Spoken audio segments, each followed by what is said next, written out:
Welcome back, you relentless survivors. You didn't just stumble through the fire and come out breathing. You walked into it with your eyes open, knowing full well that something in you had to go. And from the outside, it looked like madness. It looked like self-destruction. It looked like you were throwing away everything people spend their entire lives trying to protect. They watched you let go of comfort like it was disposable. Watched you release relationships you'd outgrown, even when those relationships were the only proof they had that you were doing okay. They saw you step away from approval, from stability, from identities that once kept you safe, and they whispered the same thing to each other with that mix of pity and relief. They said you were losing it. They said you were spiraling. They said this was what happens when someone can't handle pressure. What they never understood was that you weren't collapsing. You were stripping yourself down to the bone on purpose. You were removing everything that could be used to steer you, scare you, or keep you compliant. You weren't reckless. You were precise. See, people who never question their lives think loss only happens by accident. They don't understand voluntary loss. They don't understand the kind of person who looks at a life that technically works and still says, "This isn't true enough. This isn't aligned. This isn't worth the cost of staying asleep." So when you walked away from what they envied, they needed it to mean you'd fail. Because if you could let go of what they're clinging to and still stand tall, then their fear would be exposed. Their compromises would look exactly like what they are. Fear dressed up as wisdom. They waited for the regret to show on your face. They expected the moment where you'd reach back, apologize, ask for your old place again. They were certain you'd miss the comfort, the familiarity, the validation. They were certain you'd mourn loudly, publicly, the way people are supposed to when they've made a mistake. But you didn't. You kept moving forward with a strange calm that unsettled them, a quiet resolve that didn't beg to be understood. You carried yourself like someone who knew the price and paid it willingly, like someone who had already accepted the consequences and found them lighter than the weight of staying false. That's when the narrative started to crack, because sacrifice is supposed to break people. That's the rule everyone agrees on, so they don't have to test it themselves. Sacrifice is supposed to leave you empty, bitter, diminished, but with you, something else happened. Every loss made you clearer. Every letting go made you steadier. Every door that closed removed another echo of who you used to be for other people. You weren't losing randomly. You were shedding dependencies. You were removing leverage points. You were dismantling the version of yourself that needed permission, reassurance, or applause to keep going. From the outside, it looked like collapse. On the inside, it felt like alignment. You stopped protecting a life that was built to be acceptable. You stopped maintaining an image that required constant self-betrayal. You stopped carrying roles that drained you just so others could feel comfortable around you. And yes, it hurt. But it was a clean pain, an honest one. The kind of discomfort that sharpens instead of dulls. The kind that teaches you what you can live without, and more importantly, what you can't. They don't talk enough about that part, about how loss, when chosen consciously, doesn't hollow you out. It reorganizes you. It shows you how little you actually need to stand upright in the world. How much of what you were carrying was never yours to begin with. You learn that fear shrinks when there's less to protect, that when you no longer cling to status, approval, or borrowed identities, threats lose their power. You learned that freedom doesn't come from adding more layers, but from removing the ones that don't belong.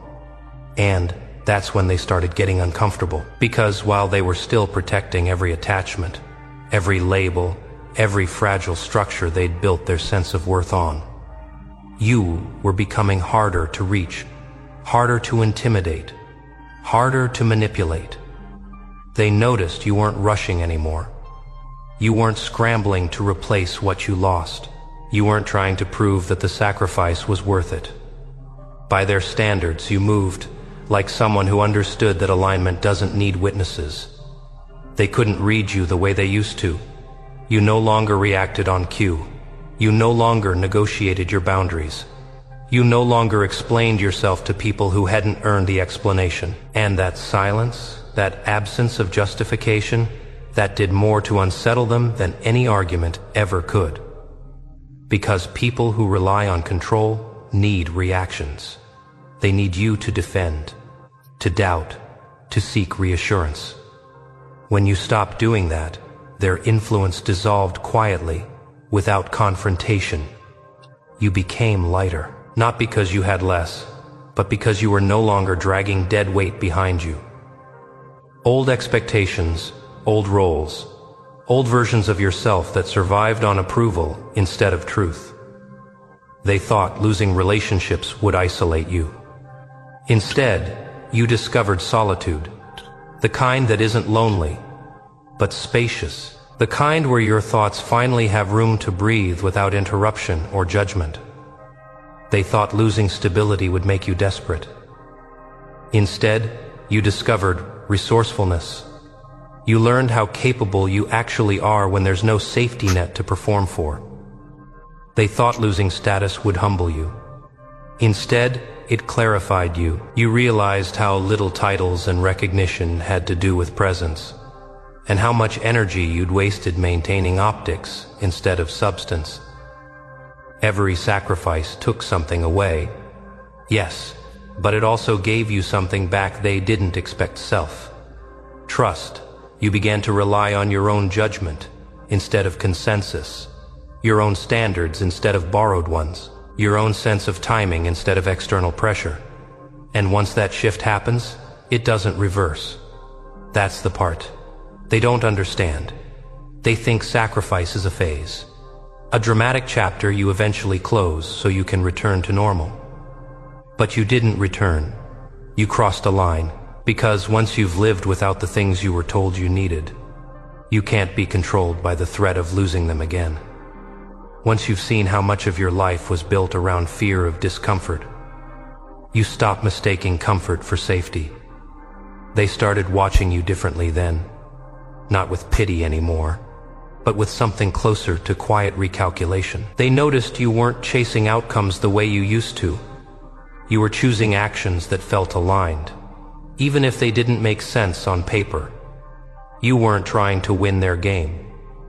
You were redefining what winning even meant. Your presence changed. You spoke less, but with more weight. You listened more, but tolerated less. You moved with intention instead of urgency. And somewhere along the way, they realized something that unsettled them deeply. You didn't sacrifice everything to become impressive. You sacrificed everything to become free. Free from needing to be liked. Free from needing to be understood. Free from needing to belong to systems that required you to dilute yourself to survive. That kind of freedom doesn't shout. It doesn't perform. It doesn't seek validation. It just exists. And it changes the temperature of every room it enters. They can feel the separation now, even if they can't name it. The subtle distance between someone who chose truth over comfort and those who chose comfort over growth. The gap between someone who has already faced loss and those still organizing their lives around avoiding it. You didn't become better than them. You became incompatible with shallow conversations, incompatible with conditional support, incompatible with environments that reward conformity over clarity. And this is where the story doesn't resolve neatly. Because you're not done shedding, you're not done becoming. The standard you've set for yourself is internal now, and it doesn't negotiate with nostalgia. You've crossed into a version of yourself that can't go back to the old world without betraying everything you paid to learn. And you know it. You feel it in the way you hesitate before re-entering familiar spaces, in the way old dynamics feel too tight, too loud, too small. This isn't the end of the transformation. It's the point of no return. And what comes next won't look like triumph to people who measure success by safety and accumulation. It will look quiet. It will look selective. It will look like distance. But you know better. You know that what you lost made room for something irreversible. And whatever you're becoming next, it won't fit where you used to belong. You didn't just change. You crossed a threshold. And once that line is crossed, there's no language for going back. After the sacrifices, after the stripping down, after the quiet rebuilding that nobody applauded, something settled inside you. Not confidence, not arrogance, something colder, something steadier. Certainty, not the loud kind that needs agreement. The internal kind that doesn't flinch when misunderstood. You stopped asking yourself if you were doing the right thing and started asking a different question altogether. Does this align with who I am now? That shift changed everything. You noticed it first in small moments. In how arguments no longer hooked you. In how manipulation felt obvious instead of confusing. In how pressure lost its urgency because you'd already survived worse without breaking. People expected you to come back softer, more agreeable, grateful for second chances. They thought sacrifice would humble you into compliance. Instead, it clarified you into refusal. You no longer negotiate with environments that require self-erasure. You no longer chase rooms that don't have space for your full presence. You no longer explain your standards to people who benefit from you lowering them.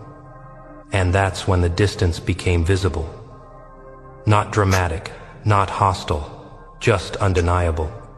Some people couldn't follow you because the path required letting go of comfort they still worship. Others didn't want to follow you because your choices forced them to question their own. And a few simply couldn't recognize you anymore because the version of you they understood no longer exists. You felt the separation deepen. Conversations became shorter. Familiar dynamics felt awkward. Old jokes landed wrong. Old expectations felt intrusive. Not because you became cold, but because you became honest. Honest about your energy. Honest about what you're willing to give and what you're no longer willing to tolerate. You stopped offering access by default, and that unsettled people more than any confrontation ever could, because access was where they had leverage. Your availability, your understanding, your willingness to carry emotional weight that was never yours. When you removed that, the balance shifted quietly but permanently. They began to sense it, that you were no longer waiting, no longer hoping to be chosen, no longer seeking alignment through external validation. You were choosing yourself first and letting the rest fall where it may. That kind of self-alignment creates an invisible barrier, not one built from resentment, but from clarity. People can feel it when they approach you. The way you don't lean forward anymore. The way you don't overextend. The way you don't fill silence to keep things comfortable. You're not hard to reach, you're selective. And selectivity is terrifying to people who built their identity on being needed. You also noticed something else, a strange calm when things didn't work out, when opportunities passed, when doors didn't open. Where there used to be anxiety, there was now trust. Trust in your ability to navigate uncertainty. Trust that what aligns will meet you without force. Because you already proved to yourself that you can survive without guarantees. That's the power sacrifice gave you. You don't cling, you don't chase, you don't panic. You move forward with discernment. And slowly, subtly, people began adjusting around you. Some tried to re-enter your life with new language, more respect, softer tones, as if upgrading. Their approach might grant them access again. Others grew distant, not out of conflict, but because your presence reflected something they weren't ready to face. Your clarity highlighted their avoidance. Your boundaries exposed their entitlement. You didn't argue